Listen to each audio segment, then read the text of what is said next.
finally reviewing the Kawasaki Versys 1000.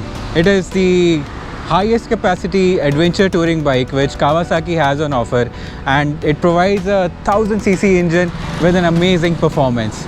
So first things first, when you just look at the bike, the massive size of it takes away all the attention that anyone has to give, and from the sides it's so bulky that it looks almost as big as the GSA. So in the front it gets a tall windshield with knob adjustment, and you also get the twin LED headlamps which are inspired from the ZX6R design. From the sides you get to see the bulk of this bike and this massive 21 liters tank which it comes with. Along with that, there are very comfortable seats for the rider as well as the pillion. I think this bike has on offer the biggest available seat for the pillion rider, which makes the ride super comfortable even on very lengthy routes. It's the same 1043cc engine that comes in the Ninja 1000, but this one is quite a bit smoother, and it's not so aggressive. It's very friendly, I would say. I mean, one of the biggest reasons anyone would choose this Versys over any other bike is the reliability of this engine. Whenever you open the throttle, it comes in a very easy fashion and you can always handle the bike very easily. However, you should never underestimate the power of an inline 4000cc engine. So all in all, I would say that this bike has all the capabilities in terms of the engine, which is very smooth, very capable, and at the same time not very intimidating. And when we are talking about the revs, this bike is very smooth. Up until 4000 rpm you won't hear it at all. It's humming very slightly. Around 4000 rpm you'll hear the roar a little bit, and as you go higher on the rev range you'll start hearing how this vehicle actually roars. Talking about the handling of this bike, I would say the bike handles pretty well. Although the weight of this bike is quite a lot, it's around 265 kgs, but once you get the hang of this bike, it handles very easily. It's so easy to maneuver that, I would say getting a U-turn or making turns or just, handling it is very, very easy. You just have to understand the bike a little bit, get a little hang of it, and get some experience with it. Other than that, if you're talking about the suspension, let's say, so suspension comes in a plush form, and you have to tweak it a little bit if you're riding with some luggage or with a pillion rider, because when I was doing Ladakh, I had pillion and I had a lot of luggage, so I had to harden the suspension a little bit, because every time I used to go over a bad patch or a bad section, the bike used to plunge so deep that I used to feel the suspension going to its absolute maximum. At that time I modified the suspension, I just tweaked it a little bit, and again I was tension free for the rest of the 3000 kilometer trip. The bike is very capable when it comes to handling triple digit speeds. It will reach triple digit speeds in no time actually. Even in the second gear you can touch easily 110, 120, and you'll not feel that you're going at such high speeds. When you're cruising on the expressways, you can easily maintain a 150 speed, or actually I would just suggest maintaining the speed limit, and this bike will easily give you a mileage of close to 20 kilometers per liter.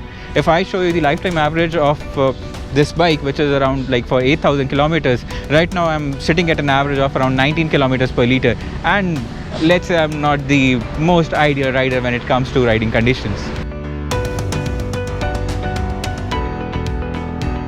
Talking about the service and the maintenance cost of this bike, so I would say it's like any other super bike. Earlier I used to have a Ninja 650 and the service interval for that was 6000 kilometers, and it's the same for the Versys 1000. The service interval is 6000 kilometers, although you can stretch it out a little bit, I would say by 500 or 1000 kilometers if you are maintaining the bike properly, and the cost would approximately come to 8 to 10,000 for a normal service, in which you're getting the oil change, the filter change, the air filter change, and the basic stuff, chain adjustments and everything. Now along with that, there are some additional costs which come to maintaining the bike. Every 10,000 kilometers you have to change the brake pads as well.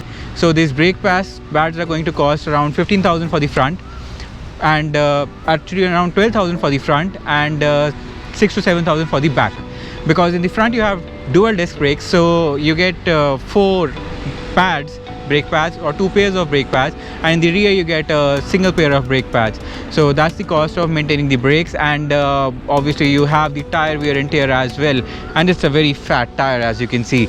So the rear tire, if you're getting a good one, then it will cost you around 25,000 for the rear tire and at least 15 to 20,000 for the front tire. So this additional cost of the tires, it will also come around the 10 to 15,000 kilometer mark, but it will totally depend on the way you ride. Like for me, most of my riding was in long trips when the tires were in good heated conditions. They were warmed up really well. So because of that, the wear and tear was not as much. I was riding after a good warm up and then I was using these tires. Now if you're not riding these tires properly, they will wear out pretty quickly.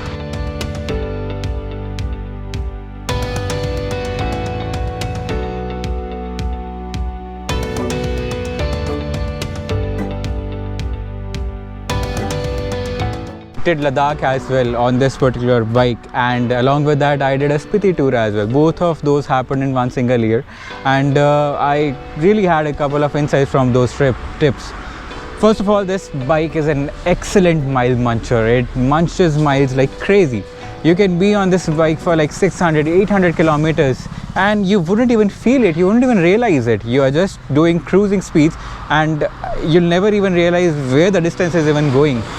So that's the first thing. Then secondly, I would say this bike is fairly good on patchy sections as well. Like even on bad sections, if you take it a little slowly, it will easily go through all these sections.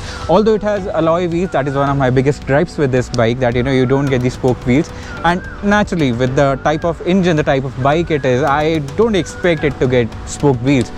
So even with the alloys, if you manage it carefully, I think safe to say, because I've taken it to Ladakh and Spiti, I think you can take it anywhere and you will not damage the alloys of these bikes. And then the third big thing is that coming to a bike that has loads and loads of electronics, I was not aware that there is a thing called traction control. I mean, it was there right in front of me, but I never actually switched it on, off or changed the modes. So when I was doing the water crossings, I never really realized that you have to turn off the traction, because in water and pebbles and everything, you don't get the traction. So you have to turn that off, and then this bike will just glide over all those water crossings. So along with that, as I told earlier, you have to just adjust the suspension a little bit and you will always get the desired output. Or accessories which you have to get if you are planning to do long distance tours and on not so good roads is these park busters. I think this is like an insurance policy which you have, and these will protect your clutch and brake levers in case of falls. Well, I hope you never take a fall, but just in case, these will always protect you. And apart from that, you get a side stand extender from GV, Hepco, Becker. All the major companies make those side stand extenders, and it's a big thing which helps in a lot of ways, because in bad roads, in tricky sections, you don't really get good grip on the roads. So whenever you have to just put the bike on the side stand, a side stand extender will always give you the confidence to leave the bike and not worry about it falling. Naturally, a question comes to the mind: why the Versys 1000? Why not the other bikes which are available in the market? So there are a couple of reasons, and there are a couple of bikes which I considered before buying the Versys 1000. One of the bikes which I considered was its sibling, the Ninja 1000. Naturally, they both share the same engine. In fact, Ninja 1000 makes a little bit more power than the Versys 1000, and it feels a lot more aggressive. Coming from a sport bike, that was Ninja 650. Ninja 1000 was my natural choice. It felt so natural, it felt so good. But ultimately, we have to realize that, although these are big toys, but we have to get to a part to understand how practically good a decision is when you're getting these bikes. So I had to understand that, my major purpose of getting a bike is touring, and most of it is going to be on good roads. So when I'm thinking about touring, this is not just limited to touring within a particular state or a country. It could be anywhere. So I had to get something which was comfortable over long distances, and hence Ninja 1000 was out of the picture when compared to Versys 1000. In itself, Ninja 1000 is an amazing bike with amazing features. In fact, it has more features than the Versys 1000. It's just that, Versys is more comfortable, and for long distances, I think I would prefer something which is more comfortable, less noisy, and I'm okay to compromise on the power a little bit. Another competition is the BMW 900 XR. So XR is an amazing bike, totally amazing bike, but a very big thing for me was, the twin cylinder engine. Although adventure bikes are supposed to have twin cylinder engines because you need the torque in that, and this being a inline 4 really goes against that logic. But I think the amount of torque that this bike has, even with an inline 4, you'll never feel the absence of it, or you'll never feel that you're feeling low on torque. You'll always have that torque just at the flick of the wrist. You have the Triumph Tiger.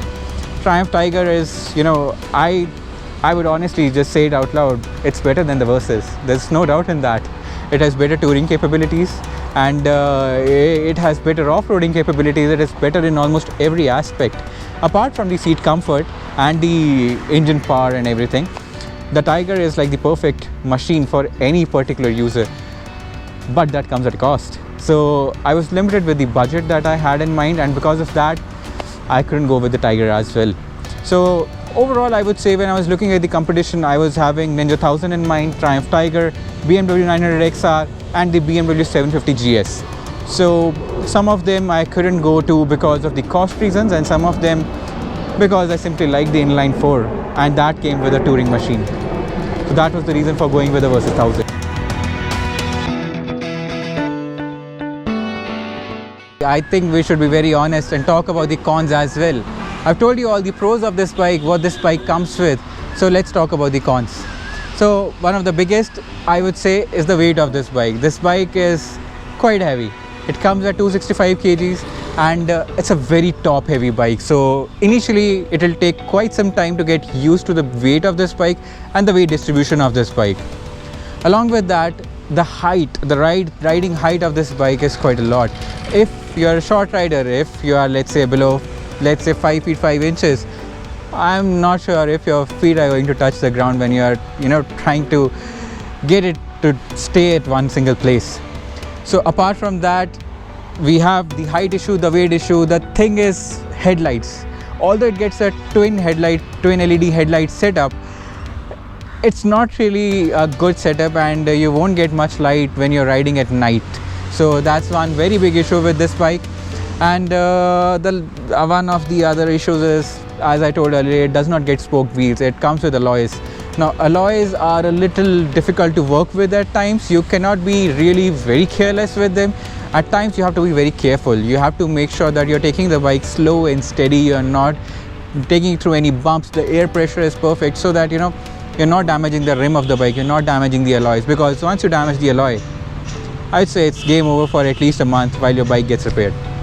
The last gripe I would say with this bike is the absence of a quick shifter and auto blipper. We don't have the quick shifter. Although Ninja 1000 comes with the quick shifter and auto blipper, this bike doesn't. Again, this is something which you do not expect in a touring bike. So I don't really have much of an issue with the absence of a quick shifter, but this is just something when you're comparing with the competition. There are a lot of bikes in the market which do get the quick shifter and the auto blipper.